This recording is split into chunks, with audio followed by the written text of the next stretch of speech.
So here I am, the very last day of February, closing off this month's discussion of Green Grass Running Water by Thomas King.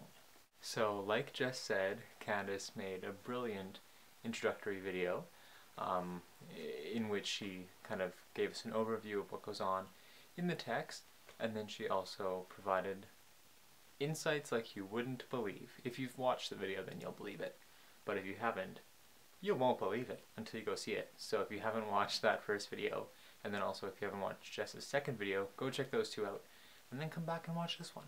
Most of the things that I want to talk about with this novel are going to come from a lot of Candace's ideas, and I'm just going to kind of add my 2 cents. So something that I think that I want to talk about that really interested me was the intertextuality and intermediality within the novel. So this has been the year of Thomas King for me so far.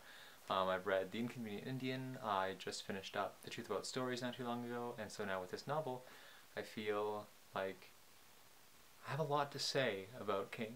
We already know, based on Candace's video and Jessica's video, that King is working on multiple levels in trying to get his point across. I think that one of the most interesting ways in which he does this is through intermediality, intertextuality. So like Candace said in her video, King is working with the oral narrative and the written narrative, specifically the indigenous oral tradition and then the Western canonical written tradition. And what he does with these two traditions is really interesting. From the very start, when we're introduced to the 4 elders, and we don't really know the 4 elders yet, the names that are given are the Lone Ranger, Ishmael, Robinson Crusoe, and Hawkeye. Like these are characters from the Western canon. But when each of these characters gets to tell their own story, their own version of the creation story, we find out that they were first named differently, and only then, while we hear their story, do we learn that they take on the names of these canonical characters. So the Lone Ranger was the first woman, and then Ishmael was the changing woman, and Robinson Crusoe, she was the thought woman, and then Hawkeye was the old woman. They had their origins, obviously, within the indigenous oral narrative, but when the time came, they took on aspects of the written narrative into their own identity. And Candace mentioned the Moby Dick, Moby Jane part of the story, and so that's just an example of what interesting things can happen when King kind of allows the indigenous oral narrative to come into contact with the Western written. There are so many other examples of intertextuality in the novel that are really amusing. Some are really amusing, and some of them are clever and harder to pick out. Something that was really interesting to me. So something that really interested me is on page 155, 156 of my edition, in which a busload of people come into the Dead Dog Cafe, and Billy is saying, like, I hope they're not Canadian. And based on the ways that the people assemble themselves and then enter the restaurant, find out they are indeed Canadian. And then there's a specific group of 4 people, and when they get their orders placed, they ask for Letitia's name. She provides it, and then they give up their names. They're all wearing name tags, and it only has their first letter of their name and then their last name. And this is the passage. The woman at the near table held up her hand and waited. Her name tag said P. Johnson. Letitia took 4 menus with her. Good evening. Yes, it is, said the woman. And your name is? Letitia. It's a lovely name, said the other woman, whose name tag said S. Moody. My name is Sue, and this is my good friend Polly. The 2 men nodded as Letitia passed up the menus. They smiled and stuck out their chests so Letitia could read their tags. A. Bellany and J. Richardson. So this is an example of intertextuality that maybe would be lost on people who don't have like an exhaustive knowledge of Canadian literature or Canadian like cultural history, because each of these characters stand in for, well, not stand in for, I mean they kind of are the four Canadian writers who wrote at varying times in history, and whose literature kind of influenced the way that people thought about the Aboriginal people of Canada or Indigenous groups in general. You know, Polly is Pauline Johnson, and S. Moody is like arguably the most famous of the four, Susanna Moody, who wrote Roughing in the Bush. Then we have Archie Blaney and John Richardson, who are accompanying them, and these names have their own connotations with them, right? And so it's an invitation, like it's an access point into other parts of history and the relationship between written narrative and then how it kind of affects how people perceive people in general. There's a scene earlier in the novel when Lionel comes back to his hotel after he was kind of incarcerated for a little bit, and obviously can't get in because he missed checkup, but he wants his things back. And so he's sitting in the lobby, and two hotel employees come and introduce himself. One of them says, "Hi, I'm Tom, and this is Jerry." And not long after, the names switch to Chip and Dale. And stuff like this, whether it's like a small amusing detail like Tom and Jerry and Chip and Dale, or something with more more digging to do behind it, like Susanna Moody and the three others, all of this sort of calls attention to how the reader is positioned in the text.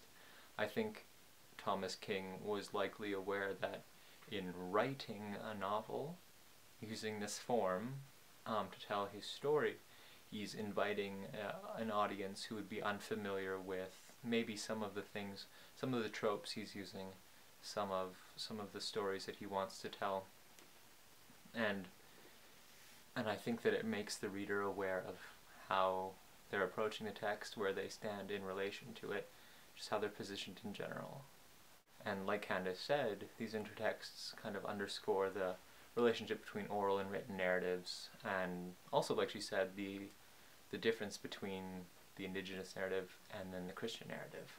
And it's interesting that each time that one of the elders gets to tell their story, they encounter a biblical character as well. And so, kind of like what happens in The Truth About Stories, biblical narrative is put alongside Indigenous narrative, and you kind of sort of get to see what happens when these two creation stories come side by side, one of them out of the written tradition, obviously, and then another one that is more traditionally oral. And this is Changing Woman's story. So, there's Changing Woman falling out of the sky, and there are those animals, and there's that canoe full of poop. Watch out for the poop, all those animals shout.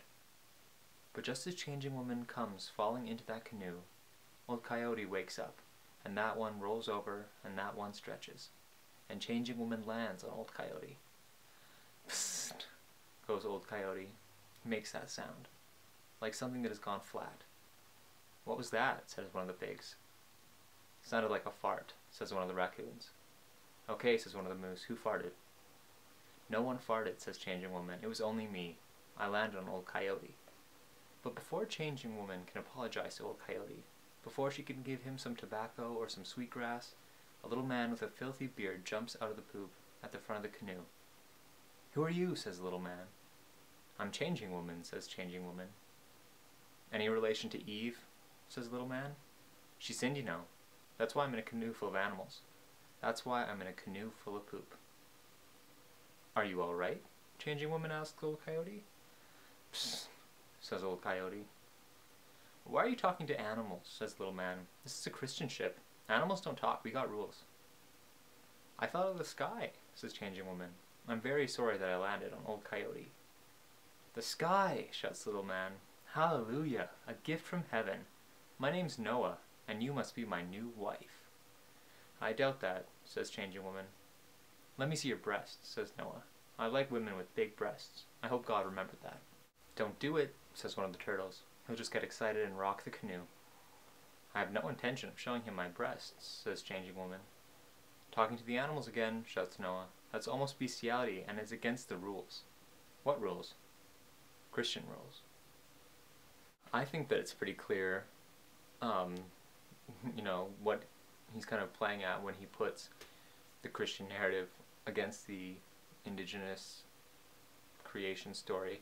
And I mean, that's kind of difficult too, because, there is traditionally one creation story in the Christian faith, but then, I mean, there's so much that makes up Aboriginal peoples of Canada and Indigenous people in general. I mean, there isn't just one creation story, which is interesting in its own way, but I think I read it as we really do privilege the written narrative over the oral narrative.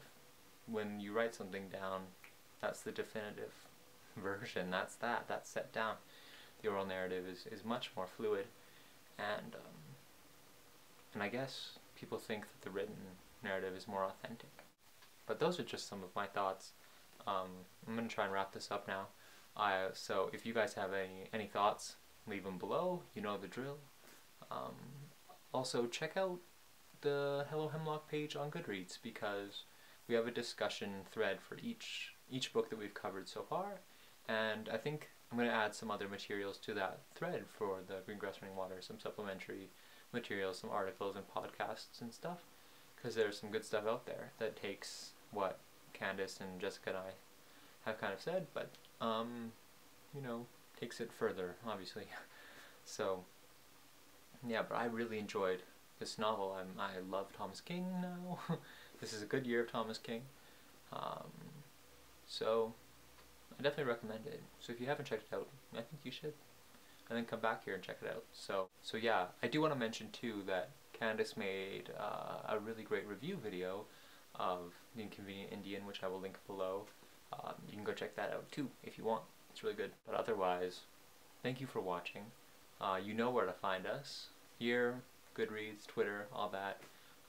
So join in the conversation, because we love to have you. Alright, see you soon guys. Bye.